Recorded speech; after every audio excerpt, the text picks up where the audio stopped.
And now on Nights with Steve Price from the 50UP Club, Christopher Zinn.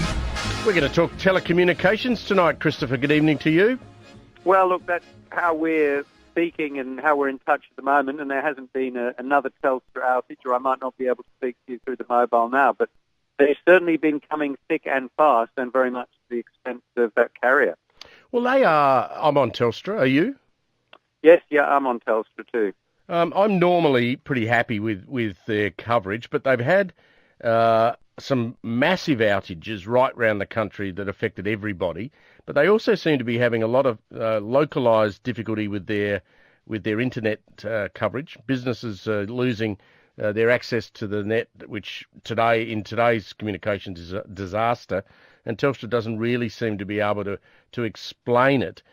Once you sign up to a telco, and you and I have been through this with things like car insurance and health insurance, do most people stick with one?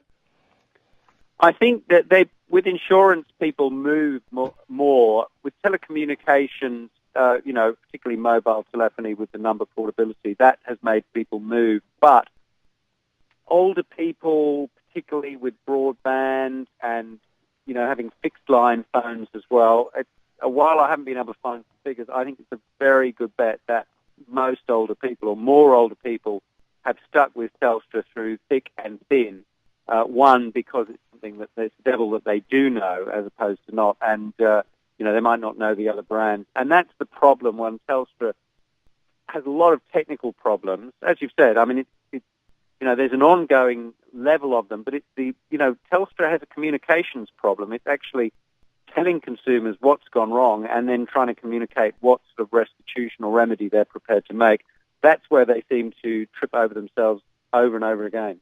One of the most hilarious things about all of that is they had that big outage, what would it be, a month ago now, at around about 6 or 7 at night. The whole East Coast system collapsed. People couldn't make any calls on their mobile phones. Sent our operation into complete chaos because we couldn't ring anybody. And they decided to make up for that by giving a whole bunch of free data on a Sunday, and then everyone crashed the system. Well, what did they expect was going to happen? Yeah, that was actually in March, and 8 million people were affected. And again, they sort of, it's human error and it's a software upgrade or whatever. But yes, the free data, I mean, those people who are very digitally savvy know to move in and how to get a great deal of value out of that, whereas the others who are a bit further down or a bit slower actually are just caught up in a system that can't deliver anything because it's completely overloaded. So, look, after the latest one, which we just had a week or two ago, they've offered actually a credit of $25 on your bill. But again, while there are some 370,000 people affected, it's very unclear as to how many of them will actually get that credit. 50Up Club's done some investigations, or you have, into costs related to mobile communications and the whole broadband thing. I think you've looked at Morgan Stanley's analysis. Telstra's charges are significantly higher. Yeah, there's a 40% premium, and this is looking at mobile telephony. But I think it would apply to broadband and some of the other offerings as well.